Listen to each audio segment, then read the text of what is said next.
Yo, what is up? Episode 7 of the Brilliant Blues. I am here with other brilliant blues, big brain people here. John, Dillon. How's it going? How are you feeling? I'm good. I doxed my age to you folks earlier off pod. Keep that there. That's fine. Actually, I don't care. But I will say, I told you guys, went to LSU this weekend, was in New Orleans, thought I was going to be way more banged up by this show on Tuesday. I'm doing way better than I thought it would. Not gonna lie. Like I feel good Nice. for Probably. my age and how much I drank. Yeah. So Still got it. that's where we're at. Definitely don't, but hanging on by a thread. Hanging on by a thread for sure. Yeah, I don't have it anymore. I think one of my childhood best friends for his bachelor party, we were in Austin and washed. Just don't have the recovery is just not even it's non-existent. It's brutal. Everything's good here in LA. It's pretty normal. It was 90 degrees today, which Oh was my really gosh. hot. And it's gonna be 90 degrees again tomorrow. Oh, But other than that, everything's good. I didn't get to go to Death Valley. Did not have as cool of a weekend as some of the people on this podcast. yeah, definitely did not. And it's like 50 degrees here. So oh man, that'd be nice. We had some decent weather a couple days ago. And then I checked the weather app and that thing be lying, but I knew the weather was going to be not great. Not great Crunk, at all. I'm right there with you. We had a little balmy 38 today in the big city of New York, so it was a tough one for sure. Yeah. I do miss cold weather. I'm just gonna put it out there. I know that's really obnoxious to hear. It is. Look, it is. You're correct. Can't layer. As someone that grew up in the Northeast, it does not drop. But it gets to the 50s, maybe the 40s at night in the absolute coldest, and it's just not. I got all these fall clothes from growing up in the East Coast that I just never really can break out, and it just kind of stinks. Yeah, that for me. Yeah, I was gonna say that for me is driving, highway driving. Kind of miss that from the Midwest, being in New York City. New album, highway. Maybe go get some takeout somewhere. Highway driving. We don't have that here. So your seasons, as people say, is my highway driving that I miss as well. Interesting. I have. Yeah, you have all of it. I have all of it. Lucky look, me. the Angel City scarf in the background. You're basically an Angelino. You're essentially practically. Yeah. You gotta get my guy from the New York Sky Blues to send you a scarf too. Oh yeah, I know. Every time I chat with him, that's what he'll be like. Man, I need to just send you one. And I'm not the type to be like, hey, you remember when you said you will send me one? Send me one. I'm not really that person. So all right, that'll be a mission of mine. I'm past due on my dues. I got an email reminder yesterday, so when I do that, I can probably get that taken care of. We'll figure that out. Oh, that's great.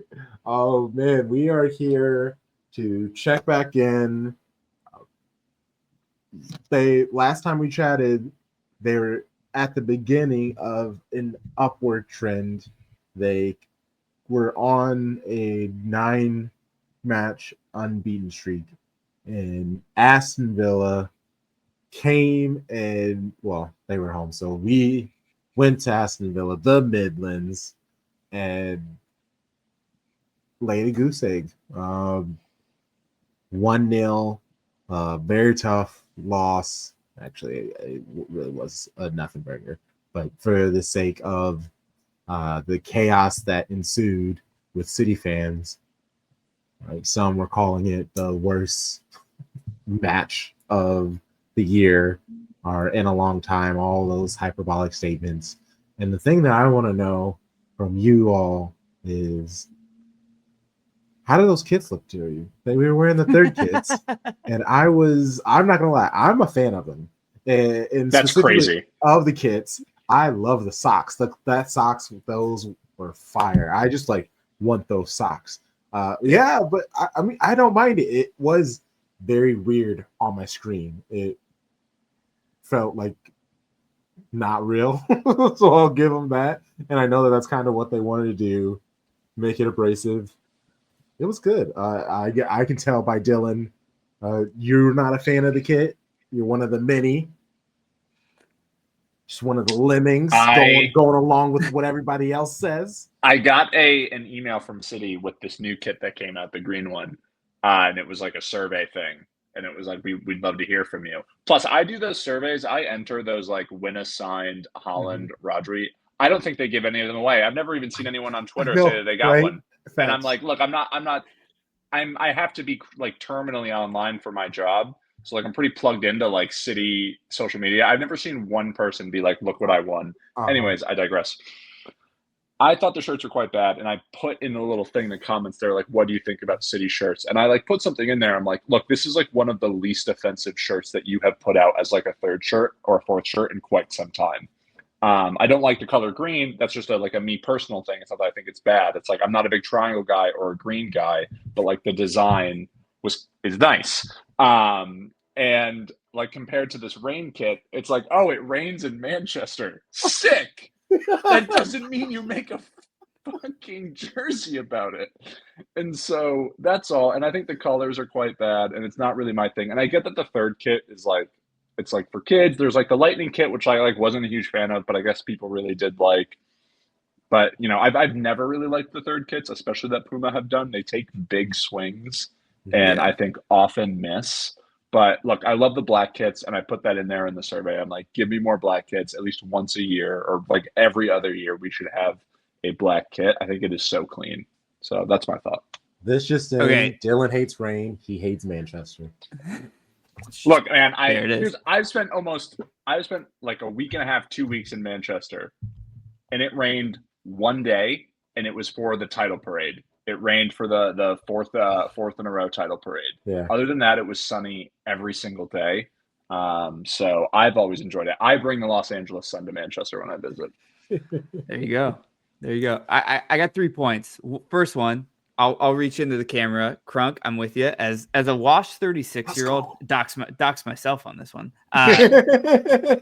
Playing Sunday League, the only form of expression I have is buying random team socks, and I'll put them on, and it's only being like a quarter kit wanker, I guess, kind of. But I enjoy it. I go on classic football. I have basically every Man City sock. I love it. I'm with you. That was the one positive takeaway I had from watching this game was like, socks are tight. Will definitely be on my legs this winter when I'm playing, 5v5, 7v7, whatever. Point 2. I've never seen a jersey that makes the watching experience worse. It was awful. And this is one of them. Like, it was like having a moving green screen on each player, and it was diabolical. Like, I didn't know that shade, that hex code was possible to be on fabric, if I'm being quite honest with you. And like, I was just like, what is this? Like, what are we watching? Like, and this is coming from somebody who like grew up only buying Nike stuff because of like Volt color. Sick. Like it's like the accent color. Man, what a throwback. This is like Volt, but like freebasing Mountain Dew. I don't know what this is. It was insane. It's like plutonium. I'm not really sure what to think of it. It's radioactive. That's why it's so cool. It makes no sense. It's so terrible. It's great. I think it negatively impacts play. I'm dead serious. I'm a huge believer of look good, feel good, play good. Play good. Yes. And I just, there's no way that like you're throwing this on and you're like, man, I feel great. I don't see it. Is there any question that is a great phrase to live by? City puts these on, loses, and Dion loses 40-0 to Utah the same weekend, right? Like, I'm just saying. Anyway, third point. How do you fix this? You want to pay homage to weather systems in the Manchester area? Cool. Let's do it. You know what else is happening right now? Oasis is on tour. You know what else they wear iconically? Like a fucking rain jacket. why not pick out the most iconic zip ups that the Gallaghers have ever worn and build a kit around that color scheme? It's probably something that then you can write a whole lot of like marketing around and a whole lot of like social media engagement around. And it's probably more viable. Now, last point, Crunk. I want you to have your opinion, and I want to be able to support you having your opinion. And I appreciate that you like him, because somebody out there has to. Somebody's got to move units for us so that, Puma keeps paying us. They're going to keep paying us anyway, but, I plan on buying it when it's on super sale at the end of the season. So, which I'm sure it will be. Oh, yeah. I probably won't even have to wait until the end of the season. Yeah, that's what I was going to say. Because last week they wore the like new esports shirt, and I had somebody tell me they were going to wear the green shirt. I thought that it was that one. So I got super excited and posted it online. And shout out to my the homies at Man City. They like messaged me and they were like, "Hey, wrong green shirt." And I was like, "Damn it!" and they were like, they technically told me I'd have to wait a while, and then it came out next week. I was like, "You said I was gonna wait a while." So they told me a truth and then threw me off the set. I was like, "Oh, y'all are good. Y'all are good." Yeah, they have to try it one more time, just because there was a loss in it, and I know they're gonna want a win in the shirt. Because even that third shirt that was like the dark blue and it just said Man City on it, like it looked like that PE shirt. That in the season everybody hated it, but now you talk to people and they're like, "I actually low key love that shirt." So I'm hoping that a couple years down the line, maybe people will be like, "That rain kit actually wasn't that bad." I do classic. I like the shirt by itself. It with the shorts, with the socks, it is a lot. I completely understand that. I do think a win will help. They will probably try it one more time. I don't know against who, because the shirt kind of is in between all of it. Like it's not like a bright home kit, and it definitely isn't like a dark away kit.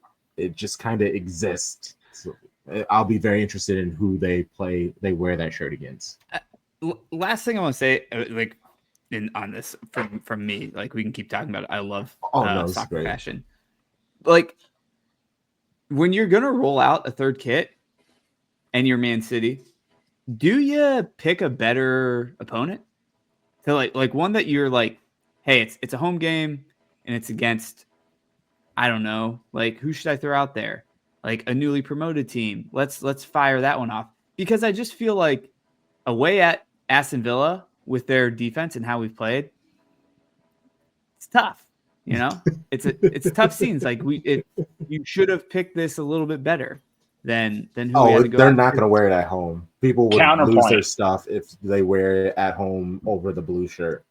True. This is going to be part of the things I think we're talking about. We're going to lose this game regardless. And so I think that they were like, this kit's not very popular. People aren't really digging it.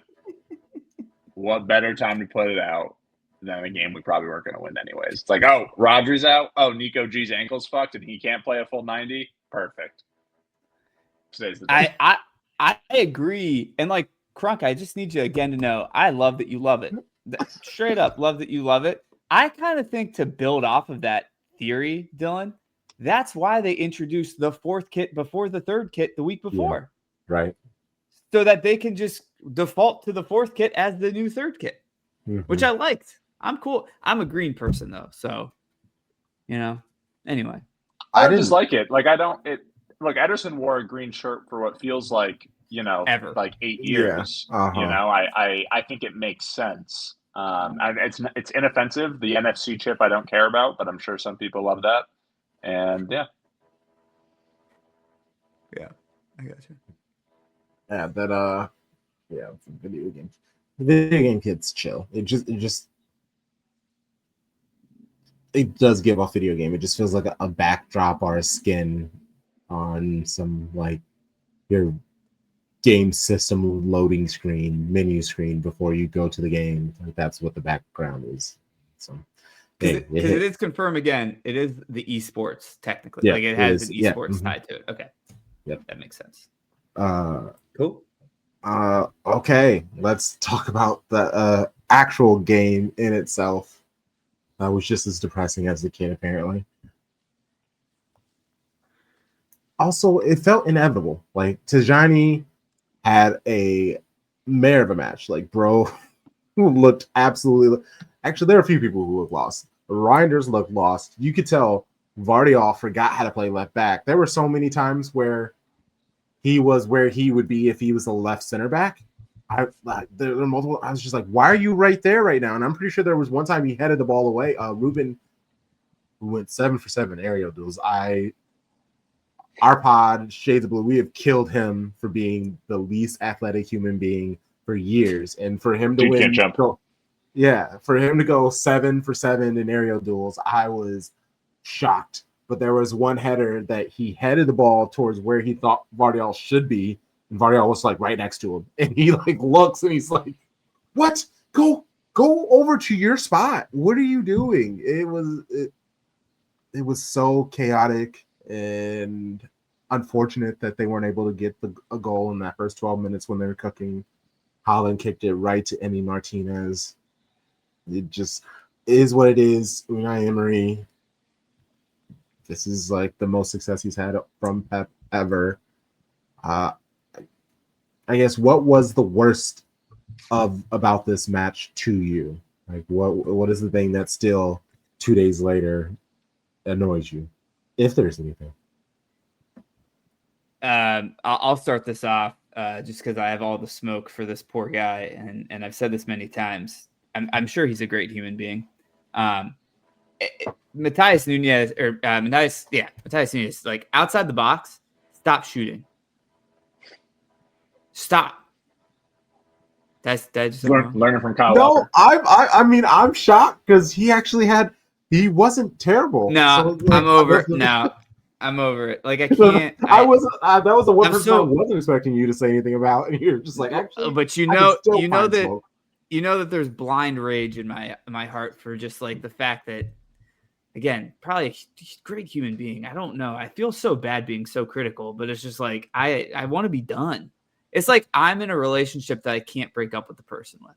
Like I just can't. It's not possible for me. I have no say in the matter. I just show up every weekend or every midweek, and I'm just like, oh yeah, we're still doing this. So like I said that he could become one of the best running backs in right backs in the game. not knowing I've that never one. put that together. It makes so much sense why I've never put that together. Just fucking RB. My mind's never done that. Well, I don't know why that's awful. The American brain Fantasy can't football comprehend. on the vine. But yeah, Pep said that he could be one of the best right backs in the game last weekend, and that was all of the conversation. So you don't see it? I don't. First of all, we've said this many times, and like my position on this is well known on this pod because I feel like it's episode 7 and 6 of these episodes I've spent at least 10 minutes on this poor man, which makes me feel like I'm bullying, which is tough. Like whatever. First, never is on his feet for most of the game, like slips every time, like whatever. But I don't want to do it anymore. I just don't like, I don't know how to explain to you guys. Like I'm over it. I'm good. Like it's cooked. It's over. I want to shake his hand. I want to say, hey, I hope your family's great. I hope everything you ever wanted comes to fruition afterwards. I'm cool with that.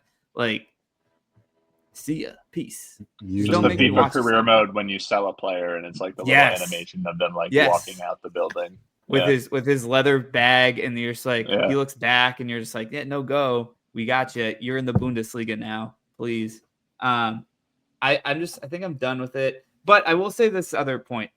I'm actually not that down on this game. Like it was just like it felt like a middle of July Major League Baseball game to me, in all honesty. Like it just, and to Dillon's point, and Crunk, you like alluded to it too. It's just like, I wasn't expecting to win this. Not gonna lie. Like going to Villa has been so difficult for this squad that I wasn't expecting to win this. And if there's one team that Villa, the back line will show up against every time, it's us. Doesn't matter. It is us. They play great defense against us every time. So my expectations were pretty low. I was also nursing a hangover, so it was just like, it is what it is. There you go. I think we last recorded maybe after Brighton or Spurs. I was completely out on Mateus Nunes. I thought that was a Fabian Delph red tackle against Wigan moment. It's like, oh, you're never going to play again. You actually, I'm never going to see you put a shirt on again. Yep. And I was super confident in that. And I actually think he's been pretty solid since. And I think against Everton, he led the team in touches, and I actually thought he played really well. And I am okay seeing him in the lineup, but I'm not going to trust. It's going to have to take till February, because I am expecting an error or a mistake or some crazy bonehead decision anytime he's near the ball. And it's going to take a long time for me not to feel that way. I'm assuming that Kuzanov is just not fully fit yet at this point, because I feel much more comfortable with him in the lineup. And yeah, man, I mean, City haven't won at Villa since 2021. It's the third year in a row that they haven't had Rodri. And I don't know if you guys remember the when they won the fourth title in a row and they played at Villa. Villa outshot them 22-2. That's the worst game I've ever seen City play. I have never seen a Pep team play that way ever. I expect going to Villa, especially without Rodri, just to be terrible. And the fact that they lost because Matty Cash scored a weak foot goal from outside the box, between four different players. All right, man, that's the sport. Charge it to the game. That's going to happen sometimes. And that's that goal. He never looked at where people were positioned. He received the ball. He watched the ball the entire time. Bernardo Silva closed in on him. There was another player who then also was running in and closing on him. He had the space that he had to shoot was where he shot. It was truly perfect. And yeah, there's not really anything you can do. It was way out of the way of Gigi's. He just watched. It was just everybody was just oh, okay. You put your hands up and we move again. I totally thought they were going to get something out of it. And, I think it was about once Pep made the 61-minute subs, I wanted 55th. I honestly would have been okay with halftime subs, but I didn't know the health of Nico, Marmoush, all these other players who could obviously come and help. And then once Nico came on, that made a big difference. Just size. It's one of those things I would much rather give credit to Aston Villa than take down Man City. Aston Villa played a very good match. Unai Emery had them set to play very well. Onana was a beast in that midfield. The growth, the growth that he's been able to make over these, he's just a very solid player. He's in Aston Villa, that's where he can shine, because if he would go to any other of the top clubs, he'd be a very good player, but I don't think he would be the guy like he is, one of the guys like he is in Aston Villa. Morgan Rodgers, he loves playing City. This is his chance to kind of make everyone miserable and show that they made the wrong choice, even though they didn't. It took them 6-7 years after Man City got rid of him before him to be like, oh right, I'm a good footballer. That's just kind of what happens. I really like Kamara though. I'm a big fan of him. I was just embarrassed that Lucas Digne, he played a good game. When he's playing well, what can he do? Yeah. I just a moment of admittance and embarrassment. I was watching the game again, maybe a malaise or a haze of hangover going on. I missed this. I had no idea that Jadon Sancho was on this team. Yeah, he came at all. Yeah, when he came on, I didn't know that he had. I thought he was still at Chelsea. To be honest, I thought he was still on loan there. I sat there and I literally did the DiCaprio thing. I go, what the fuck? how'd that happen? But like, I don't know. I want to be a little bit positive because again, if we're all sitting here being like, this is gonna be a tough game, we're gonna win. I did look at the match ratings. Not that that's the end all be all. Nunez having a 7-7 is a real tough look for my first game. But I know that on one of our episodes we were talking about what was going to happen with the goalkeeper position. I think it was before Donnarumma was official. Whatever. I think he's been fantastic, and I think we shouldn't have been shocked by that. He won the fucking award, and he's a world-class goalkeeper. I think we were really worried about playing out of the back, whatnot. Man, it kind of feels nice knowing, this game aside because the ball was nowhere near him, but if somebody shoots anywhere near him, he's getting something on it. It's been super reassuring in the back. And I think that's been awesome. And I think that that's going to pay dividends down the line for us for sure. Because I think that that's something that, much like you're saying, Dillon, with Nunez, if the back line got beat at any point last year, I was kind of just like, fucking goal. It's just a goal. So just to keep it positive, I've felt like, so I'm excited to have him back there is what I'm saying. GG. No, I agree. I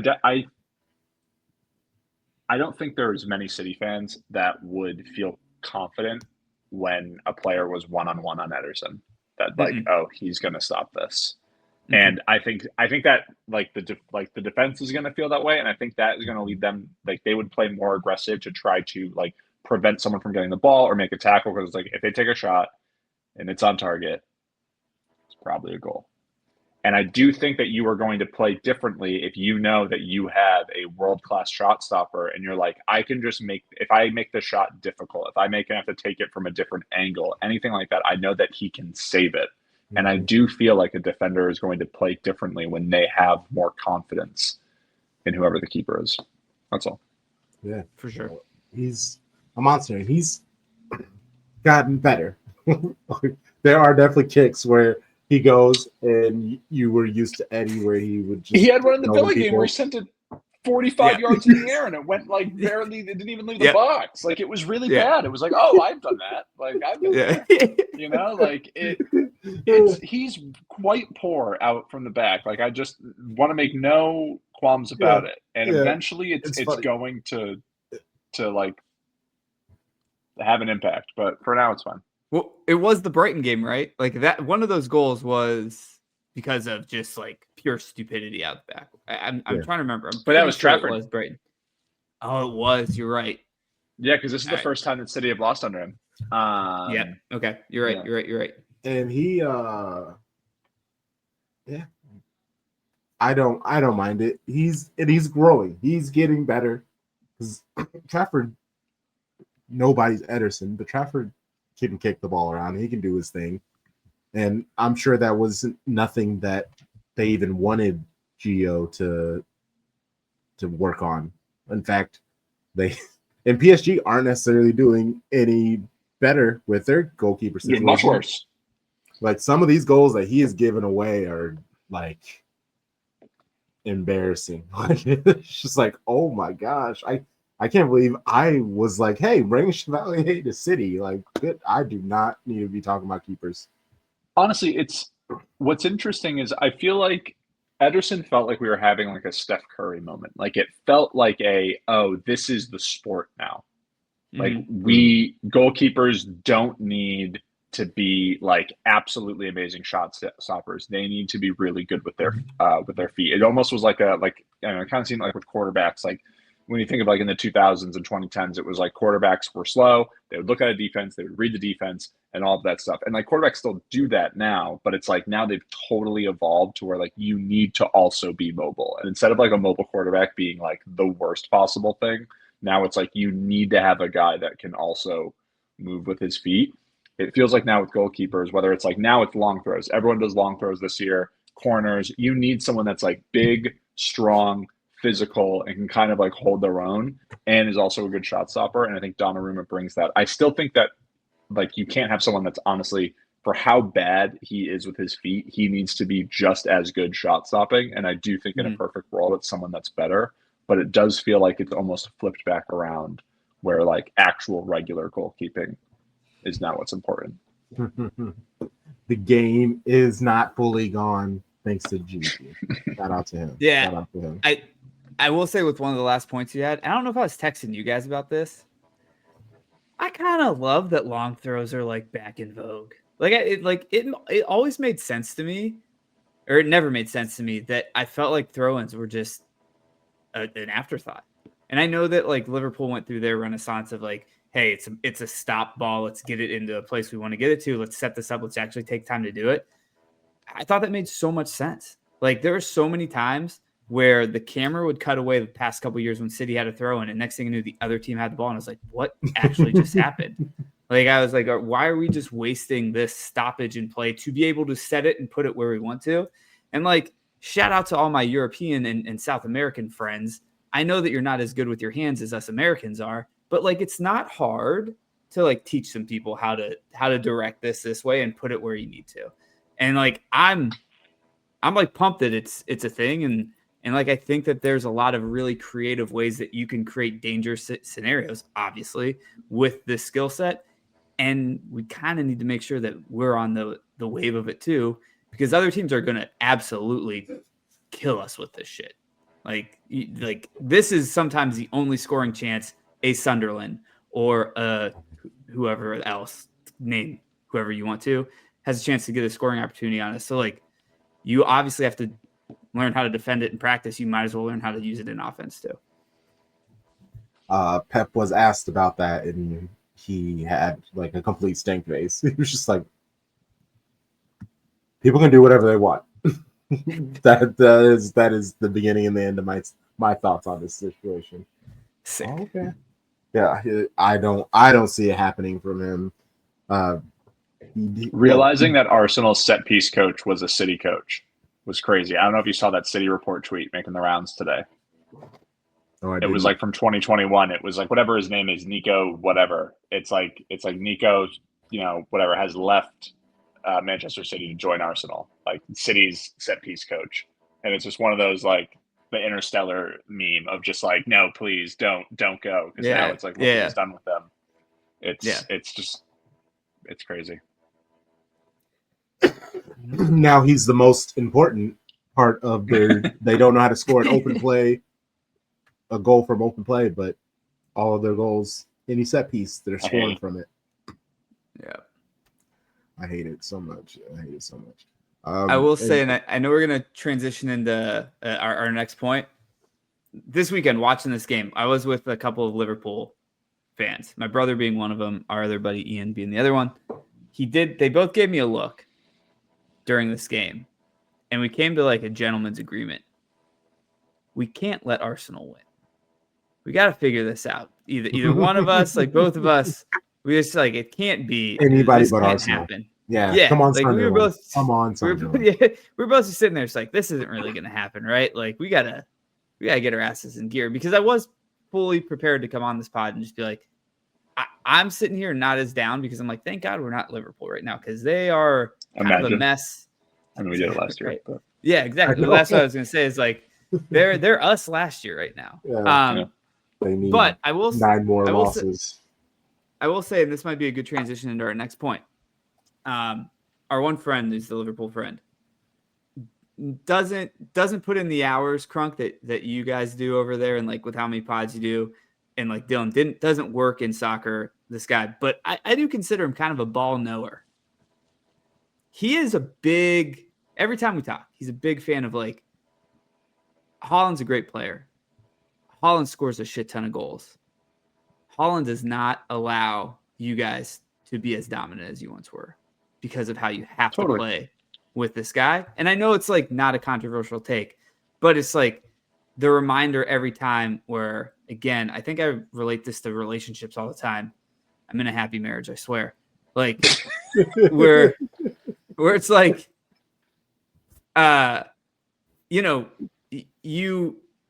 you think you go game after game after game, you're winning, you're getting goals here, there, and you're just like, it's not a problem. It's not a problem. Other people are saying it's a problem, but it's not a problem. And then a Villa game like this happens, and you're reminded by it. Someone's like, we've talked about this many times. like this Haaland problem, you guys kind of got to figure it out. And it just came up again. Like, it's just, again, I'm sitting there, it's like, man, I kind of like the fact that we had at one point 6 people with 5 goals instead of one person with all the goals and like a handful of people on 1 goal. I don't know. It is like, I don't know how to adjust it. I'm not a guru, but obviously I think that's part of our problem too. I do think it's like a multifaceted thing. It's like, it's City aren't able to control matches as well. Like, they're just not. They're not able to control matches as well without him. And like that's it's not something that you can argue with. The other point to that though is he scores more goals than like anyone else. Like, he scores the chances he scores. Think of however many chances Jesus, like Raz, who I love, like they just did not convert chances at that same clip consistently enough. And if it falls to him 9 times out of 10, he converts it. Granted, he didn't convert that chance that he had. He should score that. That is something that for him is easy. And when he doesn't, it makes all of it so much more frustrating. As for no one else scoring goals, it's a problem because Savio and Doku are just not really goal scorers. And so if it's not them, then it's going to be either Marmoush or Cherki if they're able to get up to speed well enough, and then Foden as well, also then trying to score goals. But Foden is now playing deeper too. So it's like a collection of one of those 3 guys has to be like a 8 to like 15 goal scorer like in the league, and like probably 20 to 25 like for the season overall, to also work with Haaland, because there's a really good chance that Haaland puts up like another 50-goal season, and he's just in insane form. And so that, I think, is just the only other kind of piece of it, is like the team has changed. It is now fully, we create chances for Haaland, but I think that requires, like, Doku and Savio have to play at their absolute best. If not, it's Foden and Cherki that have to create all of the chances for Haaland. I feel like we have a moment like this every time we meet and every time we do this. It makes me appreciate Riyad Mahrez so much. Yeah. Like, every time we talk about this and every time we do one of these pods, I feel like we get on a point where it's like, God damn, that motherfucker helped us out so much. Like, and like, you just forget it. And like, even in the moment, you probably don't appreciate it. And now I sit there and I'm like, what's he doing in Saudi Arabia? Like, he was so good at scoring such a clutch goal. Like, when you needed a goal, he would score that goal. He would pick. And I think that's the frustrating thing. Savio's taking the shots. Like, he's taking the shots. Just can't shoot. Reinders, he's taking the shots. He if you look at his stats per 90, a lot of, he's not doing great with XG, XA, none of that stuff, but he is in the 80th percentile in shots. Not shots on goals, just shots. He is shooting, and they're not great. There's so many players who are just way too, and maybe they just feel the need that they have to try to score every single time, and not able to keep the control because they just want to run. They get the ball, and they're just like, I have all this space. Let's attack it. And it's nice. Foden has finally learned how to not always play in 6th gear, but we're at this place now that the rest of the team needs to catch up with him. And now that he understands it, old Foden would feast with his team. Like, all these players just running up and down. Foden now is playing super deep, so he can't be running up and down like he used to now. And I'm sure that's also because of last season. Something has to happen, though, because we can't just rely on Haaland. And then, even worse, if Haaland sits, now we're relying on Cherki and Marmoush, which they're great players, but that's a lot to be putting on unproven commodities players. too. Yeah. My only pushback with the like relying on Haaland thing, if Haaland had 5 goals this season, it would be a very different talking point, and not in a good way. Yeah. Like, I do just, it does feel a little results based that like City lost, and it's like, oh, they're just so reliant on him. They're so reliant on him. And when it's just like, if he had, otherwise it's a Gyökeres situation, otherwise it's a Sesko situation, where it's just like a lot of like, oh, he's not good enough, things like that. Is I really do feel like just he's going. This is who he is. He is scoring at a level of that no one has scored at before, this quickly, like this fast at this age. And I do think that like there is just really a chance that he is going to gobble up most of those chances, and then it's all about maximizing that and surrounding him with people that are going to create those chances, because it's just like that is kind of the team now. Granted, that doesn't mean that, oh, hey, own goal should be our second highest scorer. That's a problem. That's a problem. This point like really reminds me. I love a good analogy, as you guys are finding out 7 pods in with me right now. First time I ever beat Pokemon, my Charizard was like a 95 and every other Pokemon was a 6. And that's like what it feels like sometimes with my man out there. You know what I'm saying? Like he's crushing. And just like spamming fireball. Bro, yeah, flamethrower. We're hitting it. You know what I'm saying? Sorry, apologies. Yeah. No, you're good. But like that is what it feels like sometimes. I'll say this too.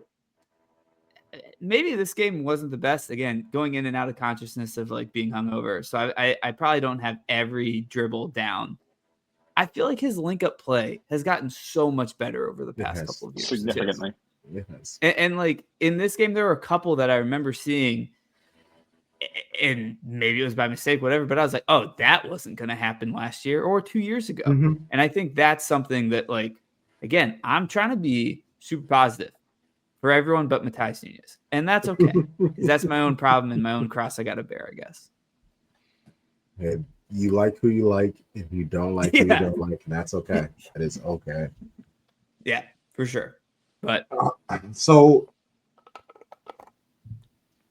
this conversation that people, I saw Savio being compared to Leroy Sané at 21, and Leroy Sané had a hell of a season, but they're not the same player. We're trying, and also I think it's really tough to compare brand new players to some of the highest heights of the team. Like, we've had so many players leave because they either couldn't cut it at the winger position or didn't even want to try it, like Cole Palmer.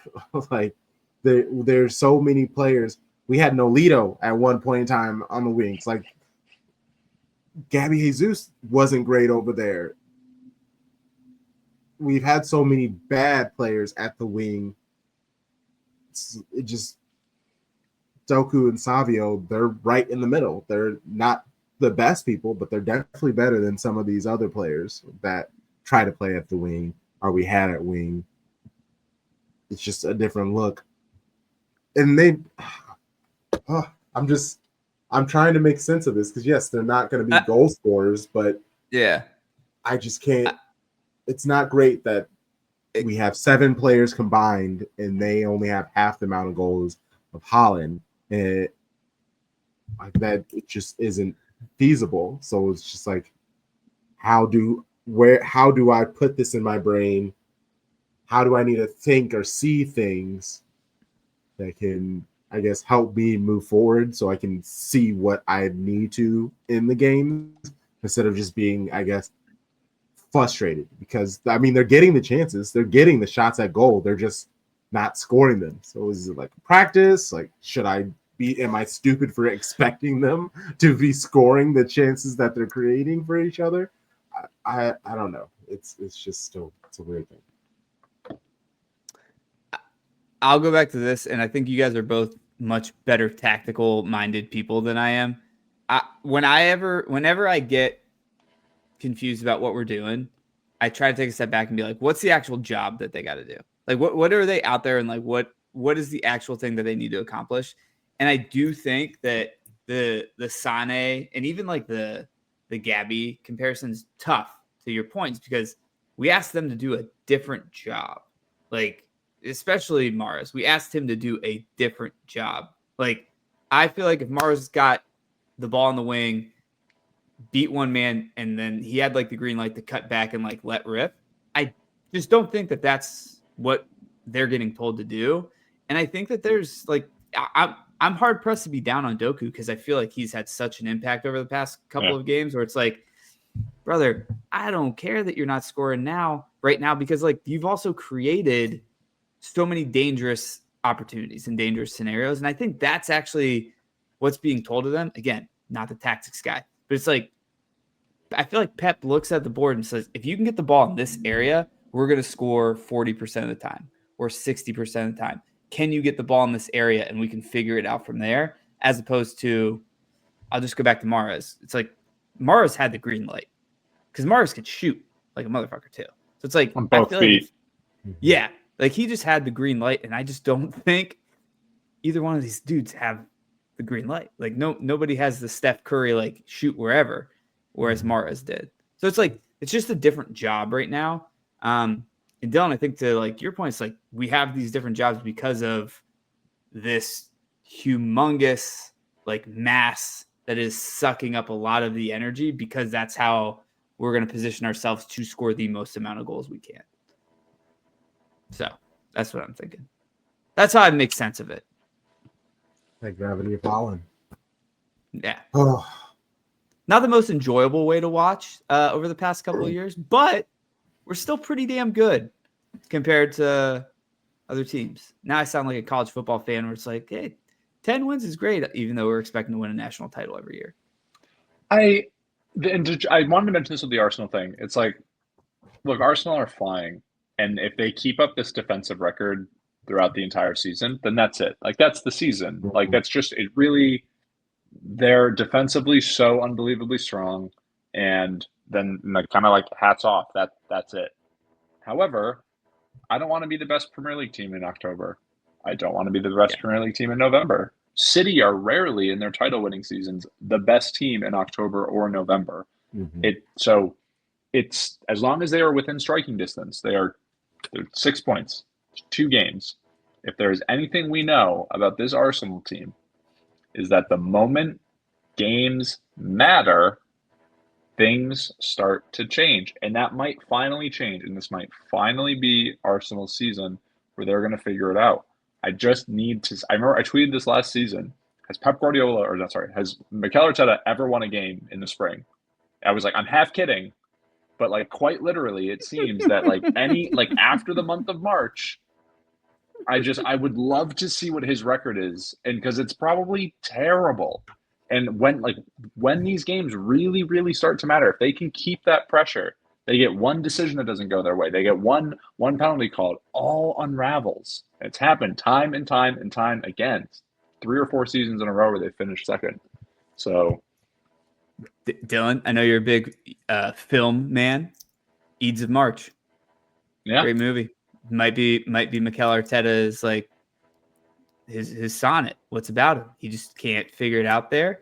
And the assassination of Mikel Arteta every spring happens in Arsenal. Yeah. I think there's if this happens again, I think there's, and I don't know if it's the right decision. This isn't me being like he deserves it. I think there's a decent chance they'll let him go. If they come in second again, there's a chance. I don't even know if it's the right decision, but like if they collapse from like a spot where they're at now. Do you want Black Pill Nihilist John to come out real quick? Ooh.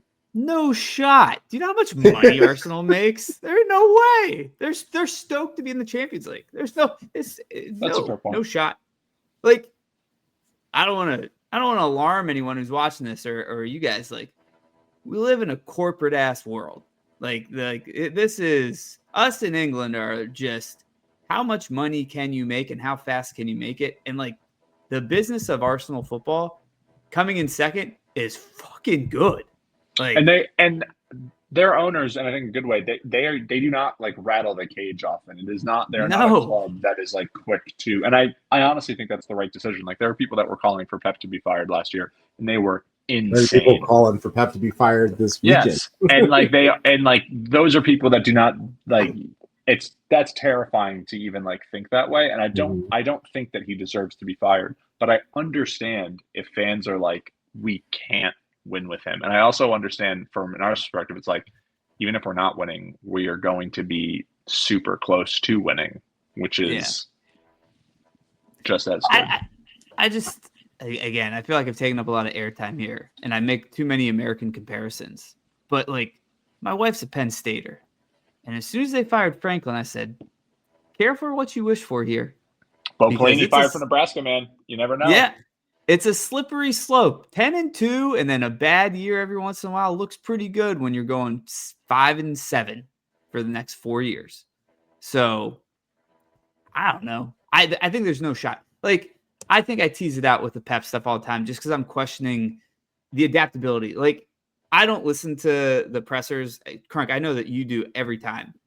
Like, the fact that he doesn't even want to entertain long throws kind of pisses me off. Like, I'm just like, what are you doing? Are you kidding?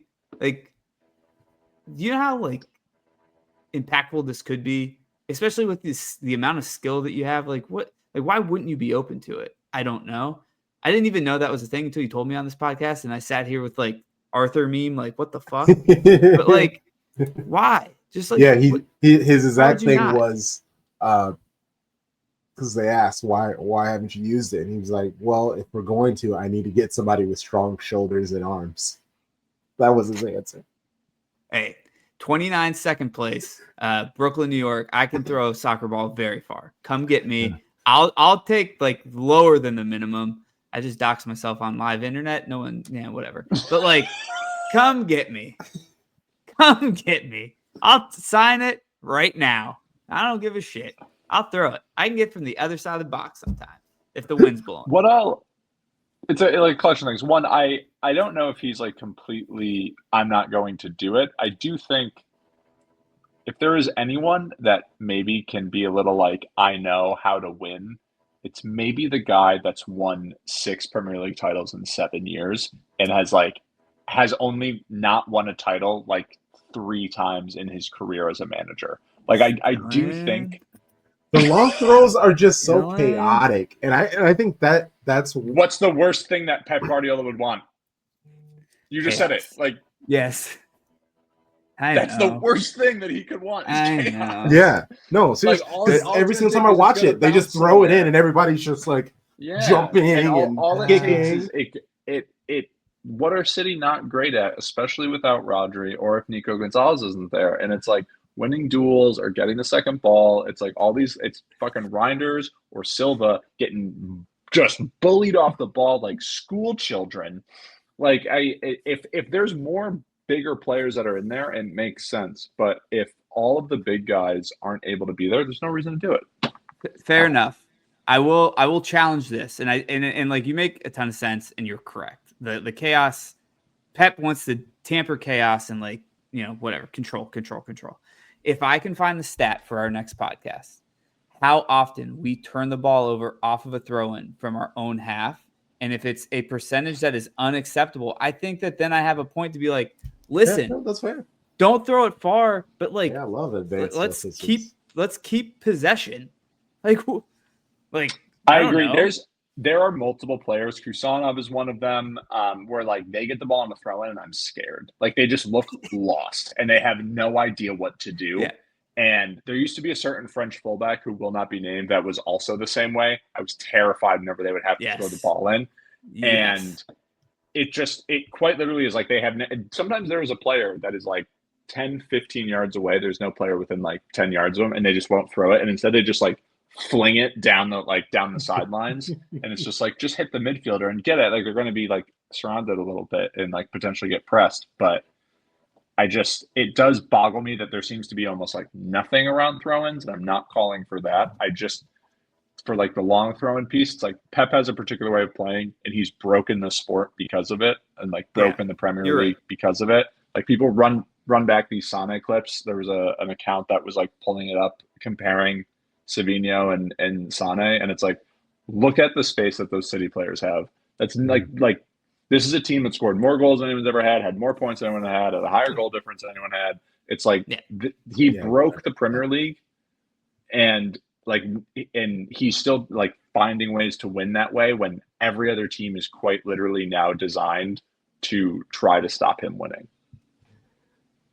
You bring up a lot of good points, Dillon, and I can see the long. That isn't me saying that he shouldn't do it. This isn't me being like he shouldn't do it. This is me just simply like I understand why. You waving my white flag there? Crunk? No, I had Oh. like a tiny little spider came like Oh. calm me down, and I was just I like, was yeah, so dude. confused. I thought he was like about to like it was like an SOS. no, sign or it was something. I it thought was Yeah. really it just like fell right into the tissue. So I was just like, this is not Hey, great for the stream. Not gonna but lie, it was- you kept it together pretty well there for a spider being that close. Yeah. So, most I would people not have. not. Yeah. I There you actually have a pretty loose but also strict rule. Spiders, as long as you stay in the corners up on the walls, do your thing, have fun. But the moment you come down into my space, I'm sorry, bud. Because like you kill pests, I Yeah. appreciate all that stuff, but yeah, Yep. don't leave me alone. Leave me alone. I've actually been asking my Arsenal friends about Arteta for this will be like the third season now. Where I was like, okay, I understand you can't get rid of him now or even next season. But if you again hit seconds, like you can't, because there's the learning curve. I get that. He then had them playing beautiful football, like attacking, fun football for like 2 or 3 seasons. Pep broke him. Then he just becomes more and more inside themselves. And now it feels like a caricature of his football with everything being scored off of set pieces. Like everything is scored off of set pieces. And if you have now set your team up to not give away a goal, to score even in the most difficult of moments where your defenders are basically your leading scorers, I don't know. It feels like that is something you can't keep up all season. That because that's a level of focus and determination that is really tough. And the only way that you can really power through is by powering through. So if Arsenal do go through and end up winning, then sure. Now that means Arteta can stay forever. His football can truly hit the heights because now it has been proven. If we go another year, I'm actually with Dillon. Like it, and it could be one of those situations where, hey, I understand, or maybe get rid of his entire coaching staff, and we're like, we got to try something different. Like obviously, there's something, a change needs to happen. We won't say it's directly on you. Let's say it's on your staff. But next year, if you can't get it done, we're gonna spend more money on you. Then you got to get out of here, and naturally, I'm sure everything crumbles from there. But also, we have Areola, we have Marco Silva, we have like all these other managers who could probably come in. Hell, we're seeing what Oh Boy's doing with Tottenham. Like they seem relatively serious, like focused. I take them more seriously than I ever have because of Thomas Frank, and maybe that's what they need with Arteta. Like bro still uses like the hair pomade that turns your hair to brick. Like bro still like wind hits his hair and it doesn't move. Like 2025, that's not really what your hair should be doing in 2025. If Arteta was an American, he would have went to Texas A&M. Is your point? He's just a corny guy. He's just a dork. He really is, I agree with and you. he's actually done pretty good for a while to not, I guess, make things about him, because over the last few years he's done really good jobs at that, not on purpose, but like when he had the people pickpocket his players at the preseason, and then him eating bad steak from Salt Dude. Like he always found some sort of way of embarrassing the team, and then they don't know how to act. He's kind of been quiet and behind the scenes, and I respect that of him. So, but I will be with a loud horn if they do not win. Arteta out. Arteta out. I'm gonna be leading. I'm chaos. I'm here for it. There you go. You're the long throw in for that one. Yes. I do think one of the last points, like if we are able to catch Arsenal based on how they play, and I feel like you guys might be aligned with this, but I want to gauge the waters. Like if we're able to catch him based on how they play, like I think we win the league with more losses than they have. And it's one of those old Liverpool scenarios where it's like they just drew way too many games and it kind of screws them over. Because again, to your point, Crunk, like I thought that was spot on. When you're scoring the way you're scoring, you're going to inevitably have some games where it's just not there for you. And it's just like, I don't care how many set pieces you have, you're not able to connect on the other end. You can't create from the open field. Like you are putting yourself in a dangerous position to have a 1-1 or a 0-0 way too often. We have way too good of players for them to just not be scoring from open play. How do you bring in Eze? Which that was actually his thing was scoring beautiful set piece. Like, so I guess I get it, but just the beautiful things that he does on the ball. I don't know. It throws. Saka is going to be freaking retired from football in like 4 seasons. It's not going to be great. It's not going to be great. Hey, again, last point. At least we're not united. That's even more of a shit show right now. And I got a United fan that if I text them, it's just him complaining, and I'm like, I can't take it anymore, brother. This is your own problem. You figure it out. All I'll say is Arsenal end when we come back from the November international break. It's they play Tottenham, they play Bayern, and then they play Tottenham just completely crashed on me, and then they play Chelsea. But that is 1 week of games. Boom, boom, boom. And that is going to be a massive, massive time. If they drop points in those 2 Premier League games and they have got a massive Champions League game with Bayern in the middle, that's where that pressure starts to ever so slightly turn up. And I'm curious. I'm not too worried yet. No reason to be. No, yeah, it's way too early. But also, if you ask any Arsenal fan, they are very excited about the title they're going to be winning this season. Carabao, City plays Swansea tomorrow. Brentford handle business. Like, shout out to Brentford. They looked very like I was scared for them the first few games of the season, but now they actually are looking just as good as they ever have. And that's pretty cool. Fulham barely got out of their game against Wycombe. They had to win in PKs. Wrexham upset at home by Cardiff City. Arsenal, Brighton, Liverpool, Crystal Palace, Newcastle, Tottenham, Wolves, Chelsea. I love that the Premier League is just taking themselves out when City have Swansea. It's fantastic. Yeah, that's kind of crazy. I love saying Grimsby in an English accent. Grimsby. Great draw. Great draw by City. It should win by 4. If anything less, probably got other things to talk about. That's all I got for us on that one. I think it's going to be a lot of kids. I don't think a lot of starters are going to play. I think it's going to be like Huddersfield, maybe like Cherky and Marmoush get a start because they haven't gotten a start since coming back from injury. But yeah, I know that Pep historically was always like, oh, Pep really likes this trophy. You know, it's like a mid-season bump, yada yada. It felt like for the last few years that's really not the case as much, and he really honestly just wants to keep people healthy. And so it's really because City keep hitting these speed bumps now. They don't lose close to when it's in like the quarterfinals or semifinals. Like they just lose to the teams that they really shouldn't because they're playing children in these games.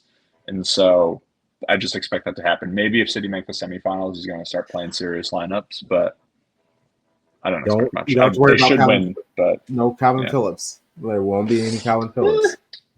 Maybe. Oh, no, I do think this is a game that Phillips might play in, though. Like in that kind play. of sense. Yes, no play, but Yeah. he won't start. Yeah. He won't start. Yeah, Pep already shut that down. Quick question. You guys are tapped into the social media of City. I saw something maybe like 3-4 days ago. Has Ryan Cherky lost a lot of weight? Is this like a false report that I've seen somewhere? Do we know how much weight? I haven't seen a number. Maybe there's been a number that's out. But yeah, no, he looks in a better shape. Because I mean, he was pudgy for a footballer. Yeah. But also we know I could only dream to be that pudgy one day. Oh, 1,000%. 1,000%. I don't know if y'all have ever lost a significant amount of weight, but like weight loss is like a paper towel. Yeah. Is the best way to describe it. So it's like when you are really towards the end, every like every like 5 or 10 pounds you lose is super, super noticeable versus when like, if You you're lose the like a first lot 5. heavier. I lost a ton of weight and barely even notice it. And then when you really get to like whatever your goal is, that's when you really start to notice the difference.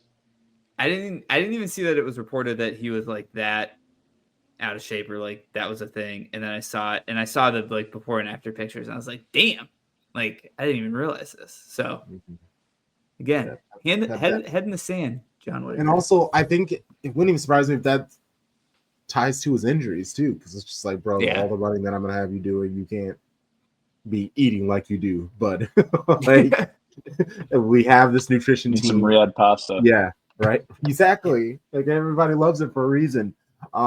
Yeah, no, he's definitely doing a lot better, which hopefully that'll help. And I mean that's that Man City makeover. Alvarez, his face, he had really bad acne. He was at City for a year, and then now his skin's beautiful. It glows. It's hot. It's a man glowed up. What the hell? So happy for him. Yeah, that's every. Once they always do the Carabao draw almost immediately after the last game ends. So we'll know very soon who they face in the quarterfinals. It will probably be another Premier League team. I would love to be. Well, I mean, I guess the only other team left is Cardiff City. Cardiff. Yeah. But if City do draw Cardiff, that would be hilarious because the head loss would be significant. Yeah. All right, cool. It'd be a real shame if Wolves won and we got drawn to them. It'd be a real shame. That'd be great. That'd be great. Yeah. I, Nori, Marmouche, Shirky, Ake, Stones. I will be very interested in who's going to be that right back. Yeah.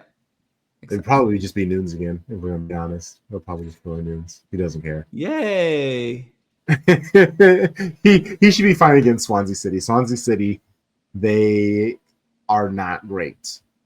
Yeah. I think they're like 14th in the championship. They hold the ball a lot and just kind of pass it around. A lot of long balls, a lot of chunky, crunchy tackles. So like that is the one thing that kind of worries me. They get stuck in and not in a good way. So proper Brexit. Alan Sheehan, the Irish, the manager.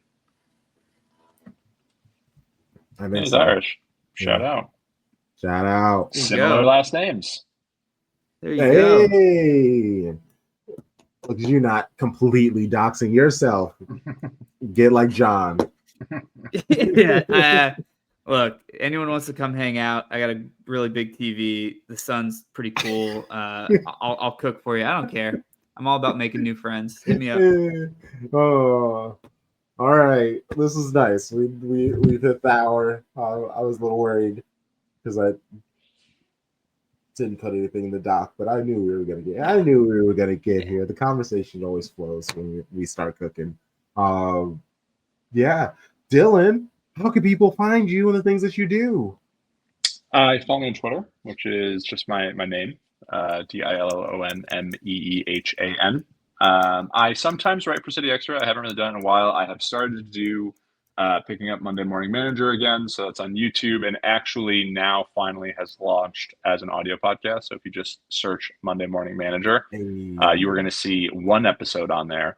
I'm not going to throw any of the old ones up, but I quite literally just before getting on this show hit activate. So that stuff is going to start going to all of the platforms, so you can listen there as well. Hey, J-Dub. Yeah, you can find me on Instagram. I don't really do the Twitter thing. I'm not as smart with the words. J.W.W. I'm on there. And listen to these two guys' podcasts. Dillon, I've listened to the last couple ones. I really appreciate it. Better insight in the city than me watching. And Crunk, I always watch the watch along for at least a little bit. And then I'm like, damn, I got to focus on this. But my goal one day, I'll be on one of them. Yeah, so we'll have to do that. I like doing the watch alongs better than just kind of tweeting to the world because half the time people will start like trying to argue with you and stuff like that. It's like I actually don't want your thoughts at all. I just want to put what I see and how I feel and keep it moving. And now you're making me think critically about the things that I'm putting out here. And I don't want to do that. Like, this is just supposed to be talking to a void. You're not being a void right now. I said it last week. The greatest thing that's happened is the fact that now I can text both of you during these games because I didn't have any City fans to text. So it's been super helpful for me. I'm not going to lie. Definitely. I don't like tweeting during games. I have like the notes app open on my phone. And I'm like, I put like specific times. I'm like 28 minutes, like X player, bad touch, like 29 minutes, whatever seconds, like Y player, good touch, like in case I want to go back and stuff like that. I'm like a psycho with it. People like certain, like if it's a game I care about, I will not watch with another person. I will not. Yeah, that's fair. I mean, I do. These watch alongs have actually calmed me down a lot. I am like, my big thing is I can see where things are going. So like, we'll get to the third ball, and I'm just like, people are like, what's happening? I'm just like, technically nothing yet, but in 5 seconds, it could be really bad. So once things figure itself out, I'll calm down. But that's a lot of me. I have a Man City soccer ball that's somewhere around here that I like legitimately just hug when things get real stressful, and that's probably a stat I need to look into, because usually when I grab it, City give up a goal pretty close, and that, like, usually it's about like 10 minutes or so they give up a goal. It's just something in me. I sense it. I'm just like, oh, there's a disturbance in the force. They're playing like shit. You can kind of see it. Oh man. Oh, always good. All right. Well, check in with each other for this game. We'll be back in a couple of weeks for more brilliance. And I keep saying I'm going to figure out some outro, but until then, we're brilliant. I don't know.